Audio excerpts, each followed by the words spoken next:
it's me, Renee. I'm back. So this is a wrap. Sorry, it's a wrap up from the full Eurovisionathon, which ended on Saturday because that's also when the Eurovisionathon happened. Eurovision happened.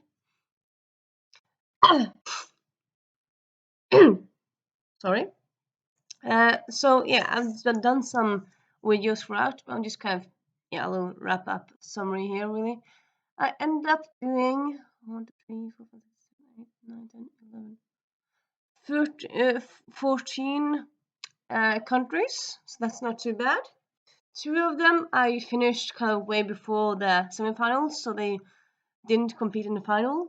But I would say, like, I mean, I still read them for Eurovisionathon, so I'm gonna count them. I'm gonna count them slightly. I suppose, yeah, in a way, you get points, like if you had like the winner, you get a lot of points. But like for me, Eurovision has never really been about the points. It's been about reading from different places, really. And I mean, yeah, I do read generally from all over, I'd say, in a way. But yeah, every year when Eurovision happened, it's like, oh, books from places. It's always a bit of a challenge, really. It is. And yeah, some places are more easier, but some aren't. And then, of course, I think like often you have like some authors who decided to like, I'm gonna write a series about books that there and there and there. It's like, of course, if you love that author, then you got lots of books to enjoy. But if you don't like that author, cough, pretend rightly, then you kind of there is kind of a bit of a difficulty really there finding good books. I suppose yes. I mean, most places have like some books and whatnot. Or like, for example, San Marino or Malta is kind of difficult to find for. I would say like there are some places that are more difficult. And like I feel like also some books, some countries is like if you want to read from them, it has to like be a non-fiction book. There's no fiction books about them, so it's kind of like yeah. But I suppose again, you don't really have to read from all the places, but you kind of also want to expand a bit and whatnot. But yeah. So yeah, in case you're kind of thinking what countries did I do again? I did Norway. I just finished Norway, so yeah, I did Norway. I did Sweden, I did Luxembourg, I did France, I did Spain, I did Portugal, I did Italy, I did Denmark, I did Finland, I did Germany, I did the UK, which is also most recent. I did Switzerland, and then I also did Netherlands and Belgium. Both of those didn't go to the final, but I did read them, so yeah. Also, a moment. So yeah, I just kind of wanted to find some books to kind of show you, and I realized a lot of books that I did this time were library books, so I have returned them. But I have talked about most of the books, so it's not like a lot of these are gonna be surprises for you. Though yeah, I read City Spies by James Ponti in April. So and I was like when I was reading, I was like thinking what I'm gonna use it for because I was also kind of thinking of like a book I wanted to finish. Because also like my reading this time has kind of been like books I've been procrastinating and whatnot. But yeah, I ended up using this one for France because it takes place a lot of France, and the other book I had for France I DNF'd, so yeah, used this one for France. And then I finished and had the Mammoth Book of Losers by Carl Shaw. So I'm using this one from Germany. This one has kind of things about more or less like people all over the world, and yeah, it has some mentions of Germany here and there. Like I can't pinpoint it right now, but I'm pretty sure there's some German anecdotes here and there really. And yeah, honestly, this was one of my highlights of this year Eurovision Fun. I just love this book. Some of them were more interesting than others, but like still, it's I suppose maybe it was kind of my fault because I read it more or less in one sitting, and I feel like this is a book that you can maybe you shouldn't, or like you should just read a bit now and then. It's not really a book you have to read in one sitting because it's different anecdotes. It's not a long story. Like yeah, the red line, the plot of the whole book is like losers, people who don't failures, people who don't manage things. But still, it's not like you have to read them all in one go or two goes. So yeah, but still, I very much enjoyed it. Like the end of this had some very hilarious people and anecdotes, and yeah, very much enjoyed this one. I also finished Titanic Awards by Doug Lansky, and it's a like quickie, fun read. Finished that one last week, and yeah, so I used this one for Switzerland. Uh, it kind of talks about traveling around more or less the whole world, and it has some sort of mention of not all the places in the world, but a lot of places in the world, really. I think it also actually mentions Malta. So if you, yeah, if you want to have Malta, use this one.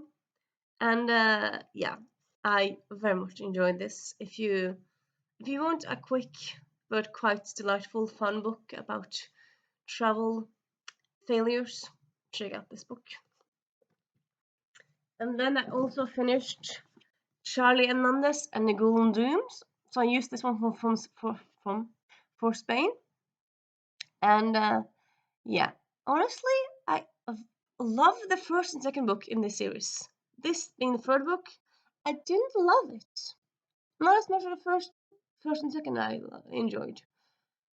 Like there was some new characters in this one which I quite enjoyed, but the plot in this was kind of like, yeah, yeah, not that interesting. So like in this one, in the other two, I've loved everything about it. But in this one, it's like I like the characters and I like the dialogue and the new characters. But the plot is kind of like, yeah, I'm not that bothered. So that's kind of sad. But yeah, it wasn't an awful read. So yeah, I mean it was still an enjoyable read. Like this is just so good series that even though it's not as good as the other books, you'll still have a good time. So yeah.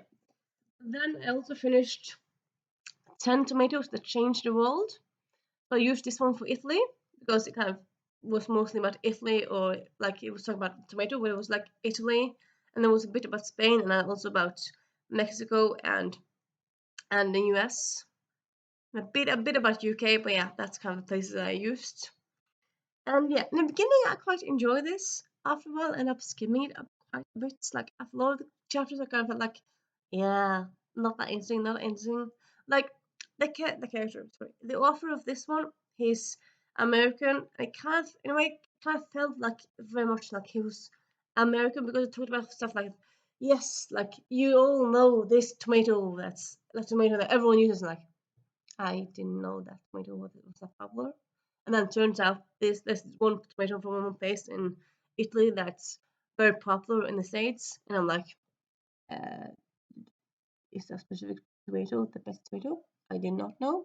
I mean, I know that tomatoes from Spain and Italy are kind of famous for being good tomatoes, but I didn't really know this specific place that had like a wonderful tomato. So that was news to me. But yeah, and then yeah, there was some chapters was like all about American tomato business and whatnot, and it's like even the chapter about ketchup, I was like, yeah, yeah, honestly, not that interesting for me as Norwegian. Maybe if I was a chef or if I had lived in US for longer, or like if I worked with tomatoes, maybe it would be more interesting. But yeah. But yeah, I did finish it, and like I still kind of like the concept of like talking about a specific food, you know, like because you have lots of different nonfiction, and you have some nonfiction about the food we eat, or like the culture of people, or like places or people and stuff. But here, it's kind of it talks about tomato, but also just talks about things around tomato, and I quite like that idea. It's like taking one food item and then talking about the history of that. I quite enjoy that. So I have read a book about potatoes, but that's kind of it's a picture book and it's quite short. So I think a potato book would also be quite interesting, I would say.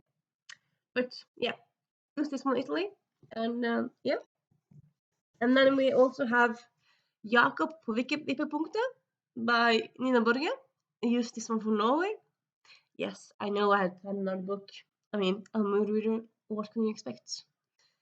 And yeah, I read this more or less in one sitting, and I very much enjoyed it. It's like I would say, it's a funny contemporary read. It's not like a book where it's not a mystery book, and it's not like a book like dramatic book where someone has cancer or whatnot. It's just a guy who's surviving the last year in primary school, and like yeah, things like not drama, but like yeah, things are happening. And he has pretty sure he has ADHD. It's not like it's not on page, but like they talk about his meds and how he has tics and whatnot. So he reads very much like an ADHD person. And yeah, this book has also been nominated for like a book award here in Norway, so that's kind of why I want to check it out. But I also heard good things about this author, so yeah, I did very much enjoy it. So yeah, if you're wanting about a book you might check up next year from Norway, use this one if you're no Norwegian or if you're Scandinavian. But yeah, so yeah, those are kind of like yeah wrap up from like this weekend and whatnot. Blah blah blah blah blah. Blah, blah, blah, blah. Yes, I did start a book about Croatia, but I didn't really get that far into it, so I don't really count. I suppose probably I could have counted it because, like, I suppose if I had finished more of it, I suppose I could have counted it, but I feel like I just read like 2 chapters, so I feel like I can't really count that. That's too little, really. I do think I'm gonna continue it, but yeah, as of right now, it's not really, it's not a book I've finished or whatnot. It's a book I just one of the many books I've started. Yeah. Blah blah blah blah blah. All in all, I would say Eurovision this year. It was a good time. Like I had some very good reading experiences and some meh. I had some DNFs, and I suppose that's kind of what happens. You have a bit of everything really when you read a lot. And yeah, blah blah blah blah. Yeah, I kind of for myself I went a bit back and forth with school, like because I knew kind of early I wanted to do Eurovisionathon, but I was kind of curious, like, do I want to see it, like watch the Eurovision myself, or do I just want to do the Eurovision and not see the show itself? And then I thought maybe I want to see it, and then on Saturday I ended up going to with my parents to my cabin, and they wanted to see it, so I kind of ended up seeing it. We did do the thing that where when Israel had their song with Twitch channel, because yeah, we're not gonna support you guys. No, no, no, no, no. But yeah, my mom was very like into France's song this year, and I liked that song.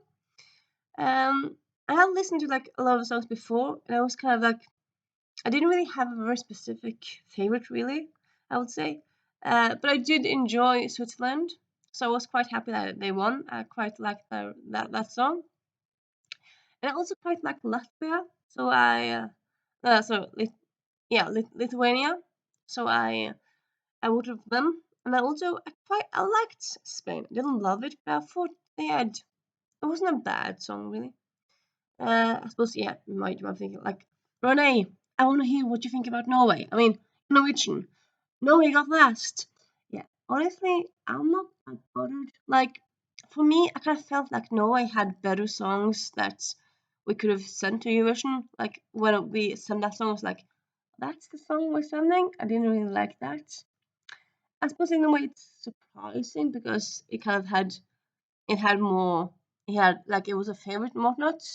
Oh yeah, and it's also I suppose it's a group that's kind of established, so it's not a new group, it's a group that's been around, so it's not new and fresh, but it's a group that's established and yeah, they know their stuff, the experienced group. But yeah, honestly for my taste didn't really like that song that much, and yeah, I'm fine that they didn't really get more points. I'm not that bothered. And I'm not like one of those people who feel like we have to get a lot of points just because it's my country. I'm like, no, it should also be a good song. I'm not completely 100% behind songs. Like no matter what, I'm not in that camp really. But yeah, I suppose that more or less is that. Yeah, I was also kind of I was curious. Well, like, on my on my knees. I was glued to the TV to like check out who won. And I was very happy when Switzerland got lots of 12 points. And when Israel got that many from votes from the audience, like, no, I did not like that at all. Luckily, they didn't end up winning because, that would not have been good. Also, heard some people say like they're kind of sad because they kind of felt like Israel's song this year was a good one. I didn't really feel like it was that good either. So, like for me, on both levels, it wasn't a good song and it's a bad country. This might get me voted off, but like it's in general, Israel's a bad country. Of course, there's some good about them, but like the government, whatnot, no. I mean, there's been like from both sides, they're big idiots towards Palestinians, and they're also like the people who were kidnapped hasn't really gotten home again. So it's on several levels really. They're just I don't really need to say more than I feel. And yeah, that's kind of it. So I suppose shorter video for right now. And yeah, next year Switzerland. It's gonna be fun to see how next year's songs turn out. And also next year books. I already, I suppose, as you do sometimes, I already have some ideas for which books I might choose for next year. And yeah, I'll see you soon. Bye.